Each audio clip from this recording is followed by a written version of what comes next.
Le DaFresh Morning, c'est 104.5 tonnes de bonne humeur. Tous les matins sur Urban FM.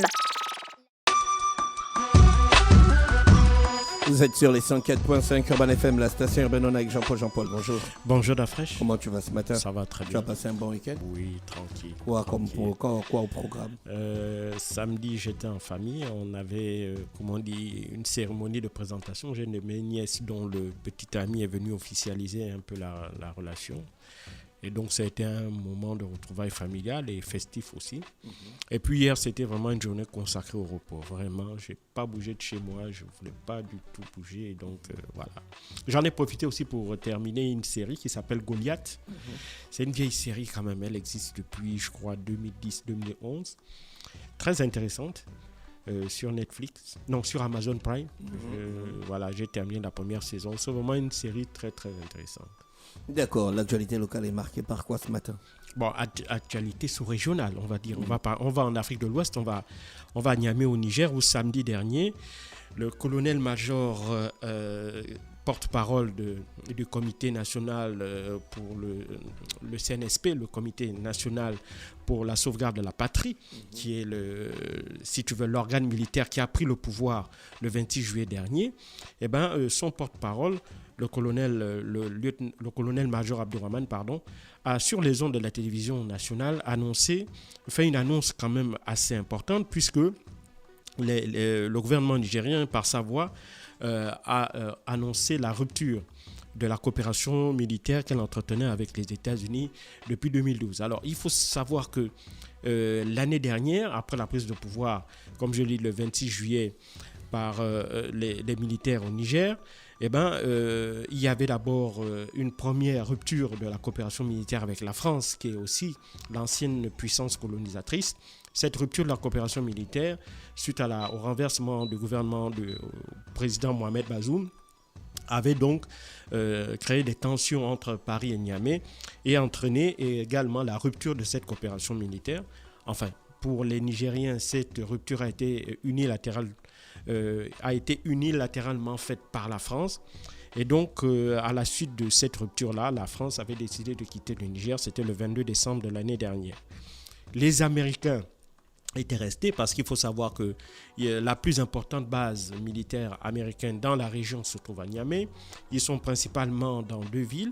D'abord à Agadez, au nord du Niger, pas loin de la frontière entre l'Algérie et le Mali. Et puis, il y avait un petit contingent qui était basé à Niamey. Il faut savoir qu'à Agadez, il y a une base de drones. Et cette base militaire-là sert à deux choses. Un, le renseignement. Deuxièmement, la lutte contre le terrorisme qui sévit dans la région. Et puis, à l'issue de ce coup d'État du 26 juillet, les autorités américaines ont mis du temps, en réalité, avant de décider de qualifier cette prise de pouvoir comme un coup d'État. Et par conséquent, en appliquant les dispositions des lois américaines, l'administration Biden a dû se résoudre à suspendre donc la coopération militaire avec les autorités de Niamey. Et donc cette suspension a entraîné en quelque sorte la colère des autorités de Niamey. Mais cette colère a été d'autant plus exacerbée par la visite d'une délégation américaine. Ça s'est passé les 12, 13 et 14 mars dernier. Et donc, cette délégation qui était composée de Mme Molifi, qui est la sous-secrétaire d'État adjoint aux affaires internationales, elle était accompagnée de certains hauts fonctionnaires, soit du département d'État, soit d'autres départements, notamment celui de la Défense, et également de Mme Kathleen Fitzgibbon, qui est la ambassadrice du Niger à Niamey. Alors, donc, cette discussion, en fait, il faut savoir que selon les autorités nigériennes, les Américains sont venus en tordant un peu le cou aux règles diplomatiques, c'est-à-dire qu'ils n'ont pas prévenu à l'avance de leur arrivée, ni de la composition de la délégation. Et donc, ils sont arrivés à Niamey et ils se sont un peu, selon les termes du colonel-major Abdourahmane Amadou, imposés aux autorités nigériennes. Et donc, à la suite de cela, ils ont été reçus par le Premier ministre nigérien, Mahaman Lamine Zeyn. Ils n'ont pas pu rencontré le président Abdourahmane Tiani, le général Abdourahmane Tiani, qui est le patron du CNSP. Mais au cours de cette audience avec le Premier ministre nigérien, il y avait 2 points essentiels qui ont fait l'objet de ces discussions-là. Le premier point concernait la situation politique au Niger, notamment la question relative à un retour à un ordre constitutionnel normal. Et la deuxième question qui a été abordée dans ces entretiens-là concernait les choix diplomatiques, stratégiques et militaires du Niger, particulièrement avec 2 pays, notamment la Fédération de Russie et la République islamique d'Iran. Il faut savoir que suite au départ des troupes françaises et à la suspension de la coopération militaire par les États-Unis, le Niger, un peu comme la France, le Niger un peu comme le Mali, s'était retrouvé un peu abandonné face à cette lutte contre la menace terroriste. Et donc, elle a dû se résoudre à trouver de nouveaux partenariats. Et c'est dans ce cadre-là qu'elle a fait un peu comme son voisin, le Mali. Elle s'est tournée vers d'autres pays qui ont accepté de ne pas appliquer d'embargo vers le Niger, ou des pays qui étaient à même de leur apporter l'assistance dont ils ne bénéficiaient plus ni de la France ni des États-Unis. Et donc, c'est selon les propos du colonel-major Abdourahmane Amadou, en toute liberté et en toute transparence, que les autorités nigériennes se seront tournées vers l'Iran et vers la Fédération de Russie. Sauf que le choix de ces 2 partenaires-là n'a pas plu aux Américains, et qui sont venus le leur faire savoir de manière un peu plus, je dirais, musclée, entre guillemets. Parce que selon toujours le colonel-major Abdourahmane Amadou, le sous-secrétaire d'État américain n'a pas fait dans la dentelle, dans la manière de s'exprimer vis-à-vis des autorités nigériennes. Elle aurait même fait part non seulement de la colère des Américains, mais aussi de certaines menaces de la part de celles-ci visant à probablement déstabiliser le régime en cours au Niger. Et donc, c'est face à cette situation-là que les autorités nigériennes ont donc décidé au nom de leur liberté, au nom de la souveraineté de leur État et au nom de la préservation des intérêts du peuple nigérien, ils ont donc décidé à leur tour de rompre donc ces accords militaires-là. Et on a appris dans la foulée qu'en réalité, il n'y avait pas eu un véritable accord au sens où on l'entend, c'est-à-dire que 2 États s'étaient assis avec des représentants qui ont discuté des conditions, des modalités d'installation, d'un certain nombre de règles visant le personnel civil et militaire qui était déployé dans la base américaine. On apprend que c'était juste à la suite d'une note qui avait été faite en 2012, qui avait été adressée au gouvernement nigérien, que les Américains avaient en quelque sorte imposé leur présence sur le sol nigérien.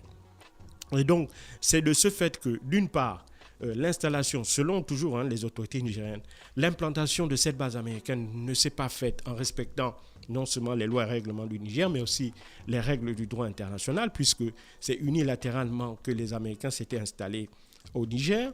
Deuxièmement, le fait que ce sont ces mêmes Américains qui unilatéralement ont décidé de suspendre leur coopération militaire, et donc les Nigériens ne voient plus l'intérêt pour eux de continuer à abriter une base qui appartient à un pays étranger, avec lequel ils ne coopèrent plus sur la question militaire, notamment la question cruciale de la lutte contre la menace djihadiste qui frappe les populations nigériennes. Et donc, pour ces 2 raisons-là, le Niger a donc décidé de mettre un terme à cette coopération militaire, même si elle justifie aussi par la suite que derrière l'implantation de ces bases-là, le Niger n'a aucune visibilité. Il faut savoir que, selon toujours les propos du colonel-major Abdourahmane Amadou, les autorités nigériennes ne connaissent ni les effectifs, ni les types d'armes qui sont installées au Niger. Ils n'ont aucune idée du contenu des opérations menées par ces soldats-là sur leur territoire.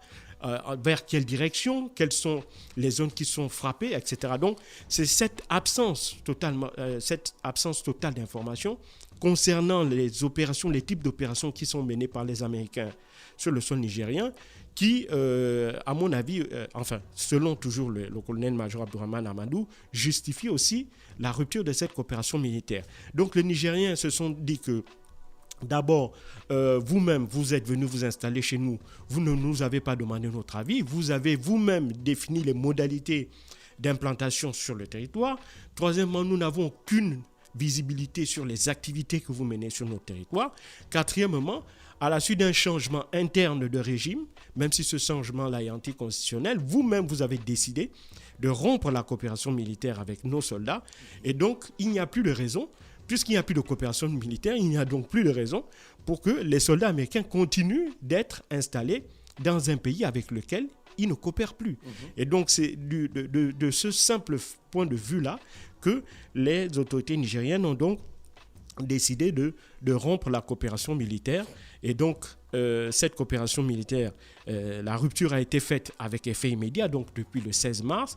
Et le porte-parole, le colonel-major Abdourahmane Amadou, a fait savoir qu'ils vont envoyer un courrier aux autorités américaines pour leur faire part de cette situation-là. Alors, pour le moment, le porte-parole du département d'État ne s'est pas fendu d'un véritable communiqué. Il a juste dit à la suite que les autorités américaines avaient pris acte de cette décision des autorités nigériennes. Maintenant, est-ce qu'on va aller vers un bras de fer, un peu à l'image de ce qui s'était passé entre la France et le Niger, notamment la question de la reconnaissance ou de la légitimité des nouvelles autorités nigériennes, sur laquelle Emmanuel Macron s'était basé dans un premier temps pour refuser de discuter avec ce gouvernement et de faire quitter ses troupes le sol nigérien. Ou bien on va peut-être assister à un départ rapide, plus rapide que prévu. Je pense que les Américains sont déjà en train de réfléchir sur un pays d'accueil. Alors ce pays-là, certainement, au regard de la situation, je pense que si les Américains doivent fermer leur base à Agadez, ils vont d'abord, je crois, dans un premier temps, redéployer ces soldats-là du côté de Djibouti, parce qu'il faut savoir qu'à Djibouti, les Américains disposent d'une base.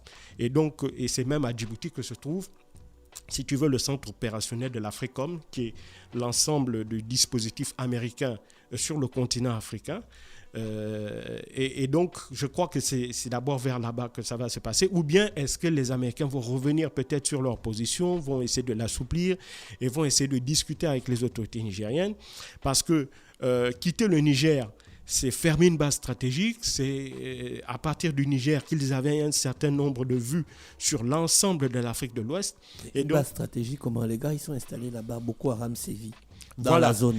Non, mais pour eux, c'est une base stratégique parce que c'est la seule base qu'ils ont à l'intérieur du continent africain, en dehors de celle de Djibouti. Et donc, est-ce qu'ils vont accepter de fermer cette base ou bien ils vont discuter avec les autorités nigériennes? Mais je pense que la deuxième option me semble peu probable, mais la première option aussi serait difficile à envisager dans la mesure où renoncer à cette base au Niger, c'est renoncer à une capacité d'intervention dans toute cette zone de l'Afrique de l'Ouest là. Et donc, au regard aussi de la situation, il leur serait donc difficile de trouver une zone de repli parce qu'il faut savoir que pour arriver au Niger, ils ont quand même galéré, les Américains. Je rappelle que dans le cadre de la lutte contre le terrorisme, à la suite des attentats de 2001, les Américains avaient tenté de s'installer dans un certain nombre de pays, aussi bien en Afrique de l'Ouest qu'en Afrique centrale, et en dehors du Niger, pour tous les autres pays, ils avaient reçu une fin de non-recevoir pour la simple et bonne raison que les opinions publiques de ces États africains étaient fermement opposées à une présence américaine sur leur sol. Il faut savoir que déjà, la France a maille à partir pour continuer à justifier sa présence sur certains territoires africains et venir encore ajouter à côté une autre base, notamment une base américaine, cela pourrait mettre le feu aux poudres dans certains pays et susciter l'ire de certaines opinions publiques. Donc de ce point de vue-là, à partir de Niamey, ça va quitter précipitamment Niamey va compliquer encore leurs choses, puisque va compliquer les affaires des Américains parce qu'ils n'auront plus, ou ils pourront difficilement trouver un point de repli, je le dis, en dehors de Djibouti. Djibouti qui, à mon sens, serait la seule zone de repli possible en l'état actuel. Ou est-ce qu'ils vont essayer de discuter avec les autorités nigériennes? Ce n'est pas à exclure parce que les Américains aussi font preuve d'un grand pragmatisme lorsqu'il s'agit de défendre leurs intérêts. Mais je ne pense pas que les menaces de représailles, à moins qu'ils aillent maintenant vers un coup de force, c'est-à-dire avec des représailles financières, des sanctions économiques et financières contre Niamey. Mais je pense que s'ils le font, cela pourrait être extrêmement contre-productif puisque ça va arc-bouter les autres pays qui voudrait maintenir une certaine coopération avec le Niger et pour cela, pour aussi renforcer encore les liens entre le Niger et ceux que justement les Américains considèrent comme étant leurs ennemis, à savoir les Iraniens et les Nigériens. Et donc c'est dans ce climat-là, dans ce climat qui s'est donc dégradé entre Washington et Niamey, que on s'achemine. Maintenant, on va voir ce que ça va donner par la suite. Les autorités nigériennes, apparemment, ont déjà fait leur choix, puisqu'ils ont décidé donc de renforcer leur coopération militaire avec l'Iran et avec la Russie dans le cadre de la lutte contre la menace djihadiste qui frappe leur territoire, puisqu'ils estiment que les Américains, en ayant décidé unilatéralement de rompre cette coopération militaire, ont décidé eux-mêmes de se mettre hors jeu et donc ils ne voient plus l'intérêt pour eux d'accueillir cette base militaire sur leur territoire. Merci Jean-Paul avec nous ce matin sur les 104.5 Urban FM, la station urbaine dans l'UDA Fresh Morning. Jean-Paul qui revenait sur l'actualité internationale du côté du Sahel. Restez connectés dans l'UDA Fresh Morning, on se retrouve juste après. Le DA Fresh Morning, c'est 104.5 tonnes de bonne humeur. Tous les matins sur Urban FM.